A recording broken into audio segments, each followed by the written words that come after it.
السلام علیکم ورحمۃ اللہ وبرکاتہ۔ بسم اللہ الرحمن الرحیم۔ دعوت و تبلیغ کی 6 صفات سے متعلق منتخب احادیث کے پہلے باب الایمان سے حدیث نمبر 191۔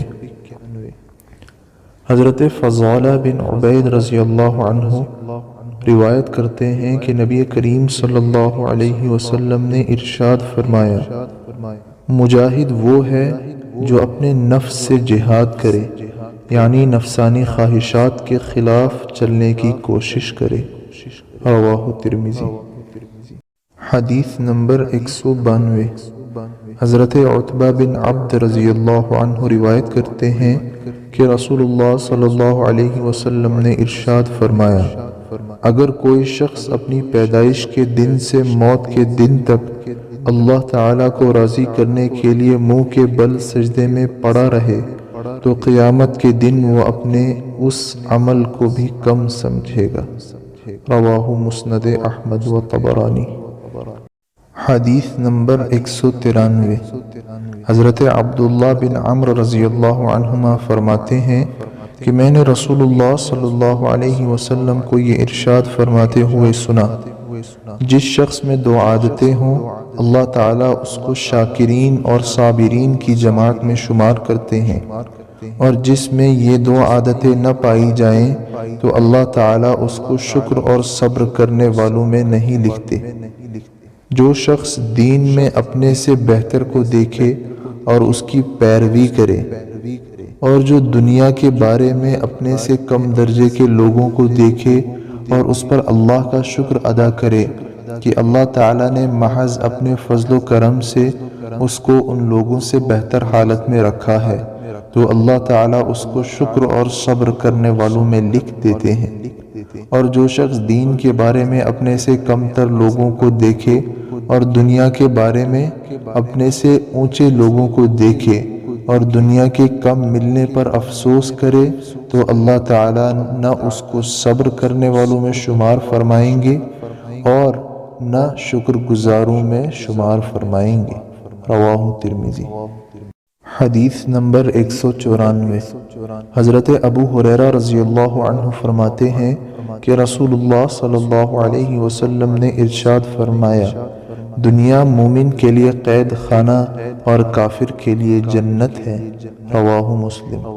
فائدہ: ایک مومن کے لیے جنت میں جو نعمتیں تیار ہیں اس لحاظ سے یہ دنیا مومن کے لیے قید خانہ ہے، اور کافر کے لیے جو ہمیشہ کا عذاب ہے اس لحاظ سے دنیا اس کے لیے جنت ہے۔ حدیث نمبر 195۔ حضرت ابو ہریرہ رضی اللہ عنہ سے روایت ہے کہ رسول اللہ صلی اللہ علیہ وسلم نے ارشاد فرمایا، جب مال غنیمت کو اپنی ذاتی دولت سمجھا جانے لگے، امانت کو مال غنیمت سمجھا جانے لگے، یعنی امانت کو ادا کرنے کے بجائے خود استعمال کر لیا جائے، زکوٰۃ کو تاوان سمجھا جانے لگے، یعنی خوشی سے دینے کے بجائے ناگواری سے دی جائے، علم دین کے لیے نہیں بلکہ دنیا کے لیے حاصل کیا جانے لگے، آدمی بیوی کی فرما برداری اور ماں کی نافرمانی کرنے لگے، دوست کو قریب اور باپ کو دور کرے، مسجدوں میں کھلم کھلا شور مچایا جانے لگے، قوم کی سرداری فاسق کرنے لگے، قوم کا سربراہ قوم کا سب سے ذلیل آدمی بن جائے، آدمی کا اکرام اس کے شر سے بچنے کے لیے کیا جانے لگے، گانے والی عورتوں اور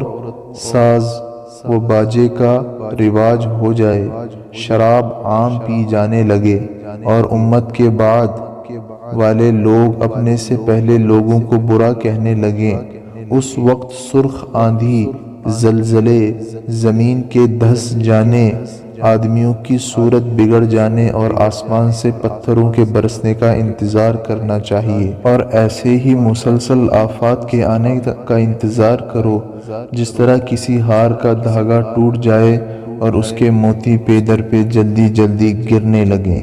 رواہ۔ حدیث نمبر 196۔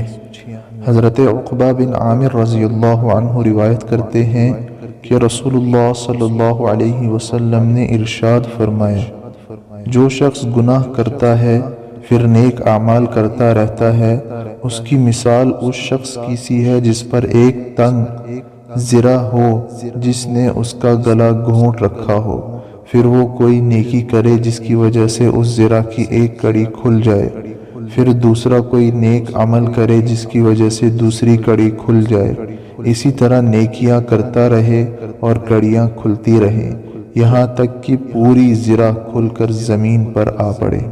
رواہ مسند احمد۔ فائدہ: مراد یہ ہے کہ گناہ گار گناہوں میں بندھا ہوا ہوتا ہے اور پریشان رہتا ہے، نیکیاں کرنے کی وجہ سے گناہوں کا بندھن کھل جاتا ہے اور پریشانی دور ہو جاتی ہے۔ حدیث نمبر 197۔ حضرت عبداللہ بن عباس رضی اللہ عنہ فرماتے ہیں کہ جب کسی قوم میں مال غنیمت کے اندر خیانت کھلم کھلا ہونے لگے تو ان کے دلوں میں دشمن کا رعب ڈال دیا جاتا ہے۔ جب کسی قوم میں زنا عام طور سے ہونے لگے تو اس میں اموات کی کثرت ہو جاتی ہے۔ جب کوئی قوم ناپ تول میں کمی کرنے لگے تو اس کا رزق اٹھا لیا جاتا ہے، یعنی اس کے رزق میں برکت ختم کر دی جاتی ہے۔ جب کوئی قوم فیصلوں کے کرنے میں ناانصافی کرتی ہے تو ان میں خون ریزی پھیل جاتی ہے۔ جب کوئی قوم عہد کو توڑنے لگے تو اس پر اس کے دشمن مسلط کر دیے جاتے ہیں۔ رواہ موطا امام مالک۔ حدیث نمبر 198۔ حضرت ابو ہریرہ رضی اللہ عنہ سے روایت ہے کہ انہوں نے ایک صاحب کو یہ کہتے ہوئے سنا کہ ظالم آدمی صرف اپنا ہی نقصان کرتا ہے۔ اس پر حضرت ابو ہریرہ رضی اللہ عنہ نے ارشاد فرمایا، اپنا تو نقصان کرتا ہی ہے، اللہ تعالیٰ کی قسم، ظالم کے ظلم سے سرخ خواب پرندہ بھی اپنے گھونسلے میں سوکھ سوکھ کر مر جاتا ہے۔ رواہ بیہقی۔ فائدہ: ظلم کا نقصان خود ظالم کی ذات تک محدود نہیں رہتا، اس کے ظلم کی نحوست سے قسم قسم کی مصیبتیں نازل ہوتی رہتی ہیں، بارشیں بند ہو جاتی ہیں، پرندوں کو بھی جنگل میں کہیں دانہ نصیب نہیں ہوتا اور بالآخر وہ بھوک سے اپنے گھونسلوں میں مر جاتے ہیں۔ حدیث نمبر 199۔ حضرت سمرہ بن جندب رضی اللہ عنہ فرماتے ہیں کہ رسول اللہ صلی اللہ علیہ وسلم اکثر اپنے صحابہ سے پوچھا کرتے تھے کہ تم میں سے کسی نے کوئی خواب دیکھا ہے؟ جو کوئی خواب بیان کرتا تو آپ اس کی تعبیر ارشاد فرماتے۔ ایک صبح رسول اللہ صلی اللہ علیہ وسلم نے ارشاد فرمایا، رات کو میں نے خواب دیکھا ہے کہ دو فرشتے میرے پاس آئے اور مجھے اٹھا کر کہا، ہمارے ساتھ چلیے۔ میں ان کے ساتھ چل دیا۔ ایک شخص پر ہمارا گزر ہوا جو لیٹا ہوا ہے اور دوسرا اس کے پاس پتھر اٹھائے ہوئے کھڑا ہے، اور وہ لیٹے ہوئے شخص کے سر پر زور سے پتھر مارتا ہے جس کی وجہ سے اس کا سر کچل جاتا ہے اور پتھر لڑھک کر دوسری طرف چلا جاتا ہے۔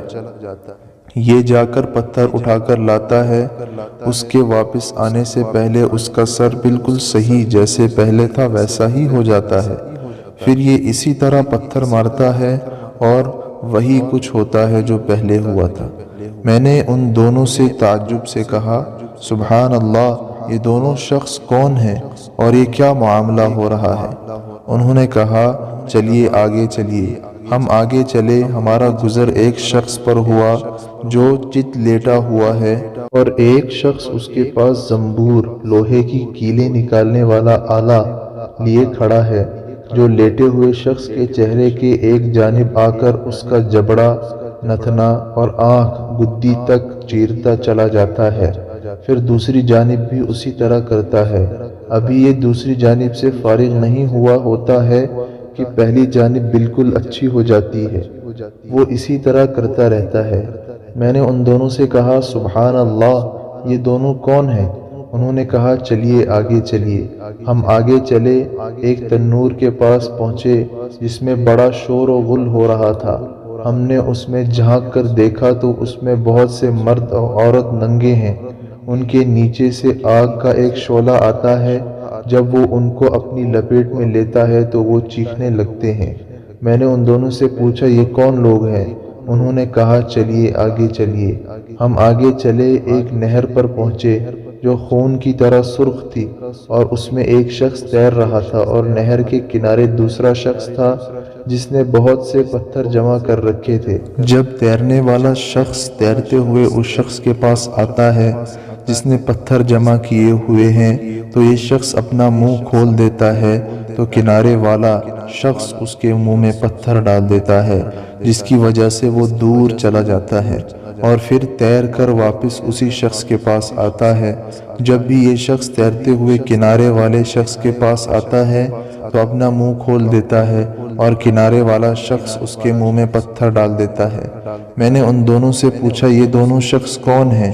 ان دونوں نے کہا چلیے آگے چلیے۔ پھر ہم آگے چلے تو جتنے بدصورت آدمی تم نے دیکھے ہوں گے ان سب سے زیادہ بدصورت آدمی کے پاس سے ہم گزرے۔ اس کے پاس آگ جل رہی تھی جس کو وہ بھڑکا رہا تھا اور اس کے چاروں طرف دوڑ رہا تھا۔ میں نے ان سے پوچھا یہ شخص کون ہے؟ انہوں نے کہا چلیے آگے چلیے۔ پھر ہم ایک ایسے باغ میں پہنچے جو ہرا بھرا تھا اور اس میں موسم بہار کے تمام پھول تھے۔ اس باغ کے درمیان ایک بہت لمبے صاحب نظر آئے۔ ان کے بہت زیادہ لمبے ہونے کی وجہ سے میرے لیے ان کے سر کو دیکھنا مشکل تھا۔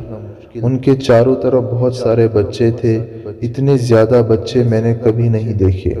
میں نے پوچھا یہ کون ہے اور یہ بچے کون ہیں؟ انہوں نے مجھ سے کہا آگے چلیے آگے چلیے۔ پھر ہم چلے اور ایک بڑے باغ میں پہنچے۔ میں نے اتنا بڑا اور خوبصورت باغ کبھی نہیں دیکھا۔ انہوں نے مجھ سے کہا اس کے اوپر چڑھیے۔ ہم اس کے اوپر چڑھے اور ایسے شہر کے قریب پہنچے جو اس طرح بنا ہوا تھا کہ اس کی ایک اینٹ سونے کی تھی اور ایک اینٹ چاندی کی تھی۔ ہم شہر کے دروازے کے پاس پہنچے اور اسے کھلوایا، وہ ہمارے لیے کھول دیا گیا۔ ہم اس میں ایسے لوگوں سے ملے جن کے جسم کا آدھا حصہ اتنا خوبصورت تھا کہ تم نے اتنا خوبصورت نہ دیکھا ہوگا، اور آدھا حصہ اتنا بدصورت تھا کہ اتنا بدصورت تم نے نہ دیکھا ہوگا۔ ان دونوں فرشتوں نے ان لوگوں سے کہا کہ جاؤ اس نہر میں کود جاؤ۔ میں نے دیکھا سامنے ایک چوڑی نہر بہہ رہی ہے، اس کا پانی دودھ جیسا سفید ہے۔ وہ لوگ اس میں کود گئے۔ پھر جب وہ ہمارے پاس واپس آئے تو ان کی بدصورتی ختم ہو چکی تھی اور وہ بہت خوبصورت ہو چکے تھے۔ دونوں فرشتوں نے مجھ سے کہا یہ جنت عدن ہے اور یہ آپ کا گھر ہے۔ میری نظر اوپر اٹھی تو میں نے سفید بادل کی طرح ایک محل دیکھا۔ انہوں نے کہا یہی آپ کا گھر ہے۔ میں نے ان سے کہا بارک اللہ فیکما، اللہ تعالیٰ تم دونوں میں برکتیں دیں، مجھے چھوڑو میں اس کے اندر جاؤں۔ انہوں نے کہا ابھی نہیں، لیکن بعد میں تشریف لے جائیں گے۔ میں نے ان سے پوچھا آج رات میں نے عجیب چیزیں دیکھی ہیں، یہ کیا ہیں؟ انہوں نے مجھ سے کہا اب ہم آپ کو بتاتے ہیں۔ پہلا شخص جس کے پاس سے آپ گزرے اور اس کا سر پتھر سے کچلا جا رہا تھا، یہ وہ ہے جو قرآن سیکھتا ہے اور اس کو چھوڑ دیتا ہے، نہ پڑھتا ہے نہ عمل کرتا ہے، اور فرض نماز چھوڑ کر سو جاتا ہے۔ دوسرا وہ شخص جس کے پاس سے آپ گزرے اور اس کے جبڑے نتھے اور آنکھ کو کدی تک چیرا جا رہا تھا، یہ وہ جو صبح گھر سے نکل کر جھوٹ بولتا ہے اور جو جھوٹ دنیا میں پھیل جاتا ہے۔ تیسرے وہ ننگے مرد اور عورتیں جنہیں آپ نے تنور میں جلتے ہوئے دیکھا تھا، زناکار مرد اور عورتیں ہیں۔ چوتھے وہ شخص جس کے پاس سے آپ گزرے جو نہر میں تیر رہا تھا اور اس کے منہ میں پتھر ڈالا جا رہا تھا، سود خور ہے۔ پانچواں وہ بدصورت آدمی جس کے پاس سے آپ گزرے جو آگ جلا رہا تھا اور اس کے چاروں طرف دوڑ رہا تھا، جہنم کا داروغہ ہے جس کا نام مالک ہے۔ چھٹے وہ صاحب جو باغ میں تھے حضرت ابراہیم علیہ السلام ہیں، اور وہ بچے جو ان کے چاروں طرف تھے یہ وہ ہیں۔ حدیث نمبر 200۔ حضرت ابو ذر رضی اللہ عنہ اور حضرت ابو دردہ رضی اللہ عنہ روایت کرتے ہیں کہ رسول اللہ صلی اللہ علیہ وسلم نے ارشاد فرمایا میں ساری امتوں میں سے اپنی امت کو قیامت کے دن پہچان لوں گا۔ صحابہ کرام رضی اللہ عنہم نے عرض کیا یا رسول اللہ آپ اپنی امت کو کیسے پہچانیں گے؟ آپ نے ارشاد فرمایا، میں انہیں ان کے اعمال نامے دائیں ہاتھ میں دیے جانے کی وجہ سے پہچانوں گا، اور انہیں ان کے چہروں کے نور کی وجہ سے پہچانوں گا جو سجدوں کی کثرت کی وجہ سے ان پر نمایاں ہوگا، اور انہیں ان کے ایک خاص نور کی وجہ سے پہچانوں گا جو ان کے آگے آگے دوڑ رہا ہوگا۔ رواہ مسند احمد۔ فائدہ: یہ نور ہر مومن کے ایمان کی روشنی ہوگی، ہر ایک کی ایمانی قوت کے بقدر اسے روشنی ملے گی۔